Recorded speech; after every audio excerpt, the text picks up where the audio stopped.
Good morning. I am Mrs. Madeline Omega Porcadilla. I live in Libertad, Ormoc City. I am teaching grade 4 and I am one of the recipients of the classroom being donated by the PDRF under NAFA. We are still in the process of recovery when it comes to properties and financial standing or financial status. But emotionally, we're doing good. We're okay. And the impact of the typhoon to us was now a memory. It is now a story to be told, retold to the next generation. Ako si Charlie B. Gubalani, grade 6 Matapat. Nagpuyo sa Salvacion Elem.School City, Leyte. Ang trabaho sa akong papa, farmer. Mamahas. Ako si Brenda Pakribari, PPE President, Barangay Salvacion. We are still covering some damages both about Typhoon Yolanda. I am Mrs. Marilyn Superino Tagalog, the principal of the school, Salvacion Elem.School. I have been in this school for the last 2 and 5 months. Right now, we have 453 pupils and 13 teachers. 2 teachers from each grade level and 1 in the kindergarten. Yolanda has given us a lot of things to think about. During that time, I have not thought of anything else but to stand up, to rediscover myself, and to move forward. Yolanda has given us devastation. In my own experience, when that Yolanda hit us, it's only myself and my 2 kids who were around that time. My husband was in his work, and my family is located in other places in Ormoc City. So practically, there were only the 3 of us when that Yolanda hit us. Right now, looking back to those 1 and 5 months, 1 year and 5 months, I can only say that although Yolanda has hit us hard at the very core of our soul, but for me, somehow it has given me the strength to move forward.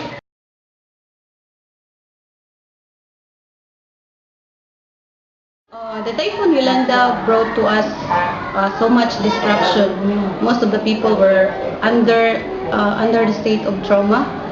If you ask me that question right after the typhoon hit us, maybe I am totally speechless because words were inadequate or not enough to describe my feelings of fears that was happening. In fact, we're in the family were shocked and we can't believe that it was happening. And I even told myself that it was just a bad dream, hoping that when I woke up, everything went back to normal again. Atong Yolanda, ang hadlok kay ko ato kay nga makit ni ato nagsugod ng bagyo.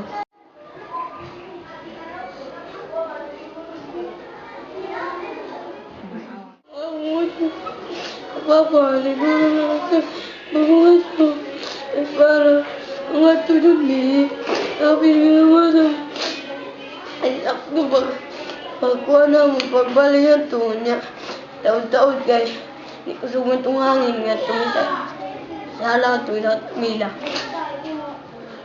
taon-taon kay nga tuman mi sila kusina mo pag nakabalhin mi kay ito sa ilang kusina na nahugmak man. Ibalin mi dahil sa ilang sala. Pagka umanan sa ato kay sumasad mi. Nagtunya ni kuan po ilang kuan. Ngadto sa ibabaw. Nagubaasan nga tunan mi sa kwarto. Ilang papa kay nga tunan sila ilagi hugnan kay para ang hangin di makasud para dili maguba og tarong kay kung dito, awat ito nakuan ni kay hurot man tuwa to sud nila. Yes, our personal experience about what happened during typhoon We were afraid that we could not survive. And we also hopeless the time that we thought that we would be the end of our lives. It has given me more strength. It has given me a better perspective in life. During the morning of November 8, 2013, although days ago we have prepared our homes, we have prepared the usual things to prepare when typhoon comes, but on that very day I have not fathomed, I have not really gotten into the real feeling of that super typhoon. 3 hours after the devastation, when I look outside the house, everything around us is a mess. Everything around us is a devastation. It seems the world is going to end that day. But when I look at my children and how they pacify me when I was almost panicky and trying to calm them down, and I said to myself, I have to be ready. I have to be strong for my children. Although their dad is not around, I have gained strength, thinking that probably, and I'm sure he would be protecting us, had he been with us during that time. During the typhoon, I thought our house would be that strong to withstand it, and I hope that our house would not be that. I hope that the house would not be that down. But then when I look at it, and when I look at the neighbors, I said to myself, okay, everything is fair. The big houses around us are also destroyed. The smaller ones were also down. So I thought maybe this is our share of the devastation. That moment then, I have not thought of the school. I have not thought of my work. I have not even thought of my relatives. I only thought of myself then. I was so selfish. But then, probably that's your instinct. You only have to think of yourself first when such calamity comes. So that's it. That's my personal experience. I really have to be strong for my kids that time. The typhoon Yolanda is so destructive that it ruins all the properties in the school, almost hurt us emotionally and leave us poorer than poor. Ika nga ko, no? The typhoon crushed down everything on its way, including our precious classroom. The typhoon take away the chances, the chances of our children to have conducive learning classrooms, the chance of our children to create beautiful memories during the second semester of the year. Ang sino na nagput mga libro ng mga bata niya itong nagkuandan niya ito, nag-ipon-ipon na lang para makakuan niya ito. Yolanda destroyed, devastated of properties in our school, the school building and facilities, as well as the books and scholastic records. 4 days after Yolanda, I think that was November 13 or 14, I think. It's only then that I had the strength to go back to work. Although we are supposed to be on the job right after the devastation. But since we have to prioritize things out, I have to think first of the house. So 5 days after, I have to go see what the school is, what the devastation has done to our school. When I reached the gate, I am not surprised. I was not surprised because judging on the damage it had done to the community, you can also say, of course, the school will not be spared. Of course, the buildings will not be that strong to withstand the typhoon. True enough, when I get in, the first thing I have seen is the pergola of our school. It has gone down. one building collapsed, and that building has four classrooms with it.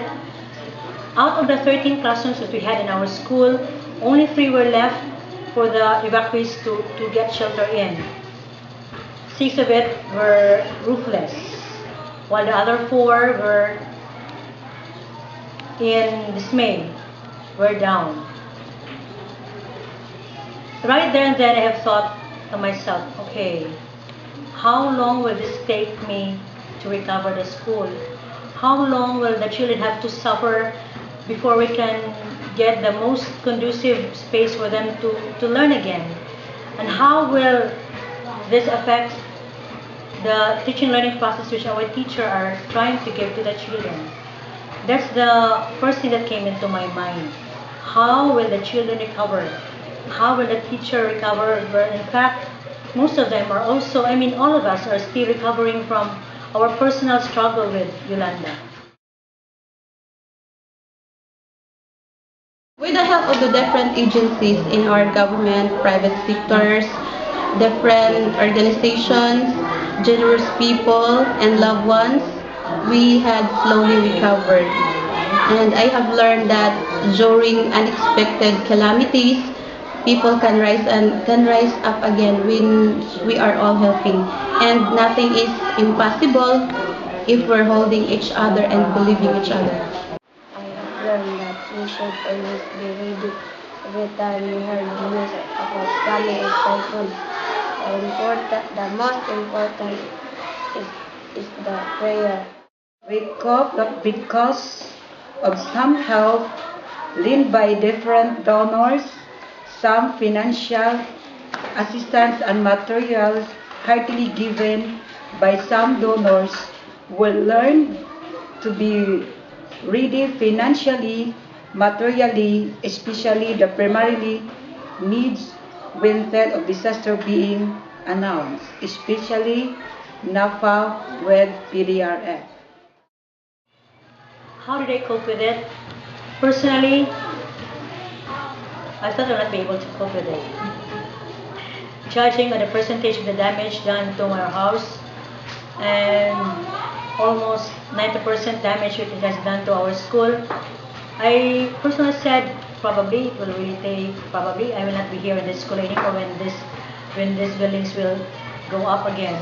But when I look at the faces of my teachers, when I have seen in them that they themselves have to struggle, personal struggles, but still they're thinking of how they dried up the things left in the room, how they tried to separate the debris from those who would still be used. When I look at my teachers and I said to myself, wow, they're still even recovering from their personal losses, but still they're still in school. So those images alone of my teachers and the children who've been coming back to our school asking, Ma'am, kanu saan man tayo mabalik ng klase?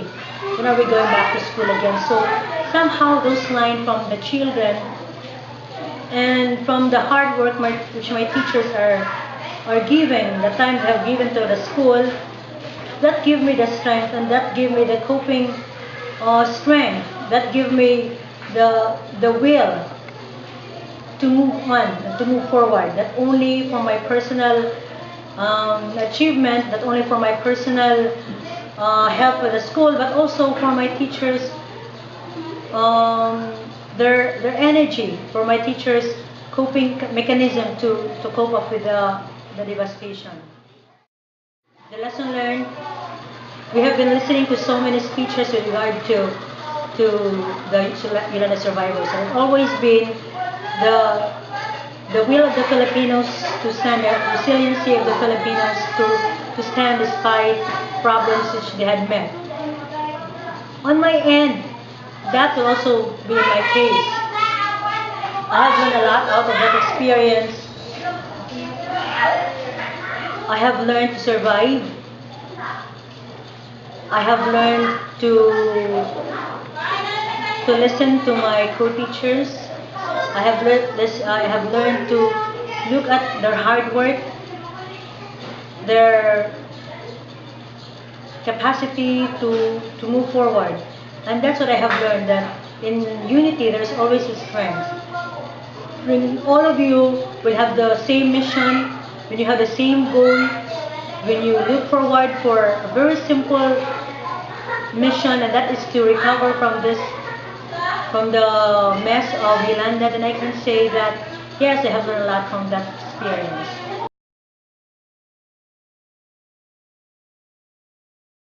Despite of the different gifts and blessings that the school has been receiving, we're still needing some more classrooms, especially that some of my co-teachers were occupying temporary learning classroom, and also the pupils. I consider also one of the most important thing to help our pupil is to have a classroom CRs, because comfort rooms are very important, especially that we are dealing with children. And as to the safety of our school, we wish that we have a safety gate to protect the children from any harm of vehicles and strangers. I am very much thankful of all the gifts and blessings that we have received from the different organizations, especially PDRF, NAFA, a good and conducive classroom. My outlook of our school is a strong building foundation that whatever natural calamities came, it won't be destroyed, so that education continues and cannot be disturbed, to have globally competitive pupils. After Yolanda, a month after Yolanda, probably if those people who had gone to our school and look at the devastations, and they will look at it now, after a year and a half, probably they will say that we have nothing to ask for. Our buildings were rebuilt. We already have a new stage. Some classrooms have already been repaired. But for me personally, I still have to ask one more thing, and that's for the construction of a new principal's office. Right now, I don't have any office, because when the PDRF gave us, and when they constructed us, a replacement of the 4 classrooms which the Yolanda had devastated, only 3 classrooms were constructed. And within that 4 classrooms which had been collapsed, one of that classrooms is my office.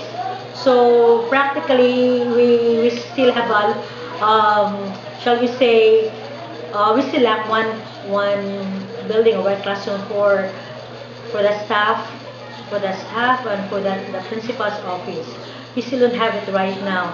And as a principal, I really have to have my own space. I really have to have a place for my documents, for the school files, for a place where visitors can stay.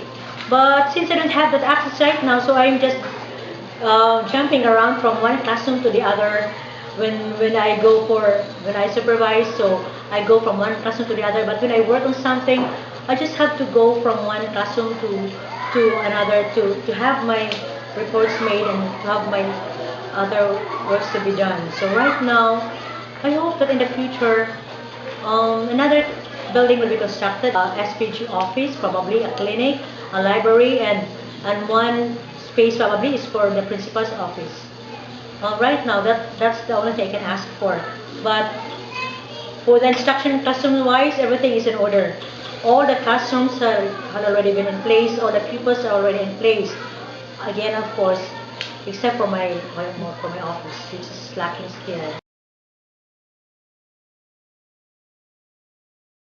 In behalf of the Salvacion teaching staff, the Salvacion pupils, community, and together with our principal, I would like to express our heartfelt thanks to the people of NAPA, PDRF, for giving this beautiful gift to us. And we will commit to ourselves that we will take good care of this gift for our pupils, today, for tomorrow, and for the next generation to come. Thank you very much. I want to thank to all the people behind NAFA and PDRF for beautiful gifts they have given to our school. On behalf of the pupils, my classmates, I want to say thank you very much, PDRF and NAFA. I would like to thank you with all my heart, the donors and sponsors, for the unconditional help building new hope for the children of giving them new building to continue learning in school. We hope that will not tired of giving some help to the needy. Thanks to NAFA with PDRF. Thank you, Mom and Sir. For the PDRF and to NAFA, I have so many things to tell them. When they were here, December of 2013, when the school housed the UN delegation for the debriefing, what I was only asking for are probably helping hands who can help us cleaning of the school. I had not thought that there will be these people, this PDRF NAFA, who will be spending much of the resources for the recovery of the school. So in that December 2013, when the representatives of the UN were here, one of the people from PDRF asked me, "Mom, what is the government helping to your school?" During that time, we were to receive an amount for the building of the TLS, or what we call the temporary learning space, or the makeshift building. So I told that person that we will soon be receiving 30,000 pesos from the DepEd to build the TLS. And they were asking, "Oh, di ba kaya natin yan?" I think that was Mr. Miley who asked his secretary, "Di ba kaya natin yan, Jane?" The Jane Barras of PDRF. And they somehow, they're trying to tell me that the PDRF NAFA will be giving us some things. I was really glad. And they gave me a business card. And from then on, I'd been faithfully asking, following it up, "O, nasa na yung pinapromise nyo? Ito yung principal ng Salvacion. Pwede ba yung pinapromise nyo? May mangyari ba doon?" So, during the March of 2014, that's the engineer they're trying to contact for the construction. So they were here to check on the space. We have enough space for building. They're looking into the logistics. And June of 2014, Ms. Gabaldon of PDRF, the program manager, was here to draw a contract between the PDRF NAFA and that of the contractor. And from that time on, the donation has been sealed. Done in our school, plus a repair of 2 classrooms and a construction of the stage. So what can I say to the PDRF NAFA but to say thank you very much, people. Thank you very much, guys. Had it not been for your help, I do not know if this school will be rebuilt to the thing it was before. So with that 3 classroom, with the repair of the 2 CL and the stage, more people, more children will be able to use this place, even if we will be moved to another assignment, even if I will be moved to another school. Your donation will stay in Salvacion, Barangay Salvacion. This will be used by many generations. In fact, when I had meeting a while ago with my parents, I told them that we should be grateful to these people who have gone to our school and extended their resources, because many children, their grandchildren can still use this in the next generations to come. So to the Philippine Disaster Recovery Foundation and the National Federation of Filipino American Association, I salute you together with the teachers and the children. We are so grateful for the help of you extended to our school. Thank you very much, and God bless us all.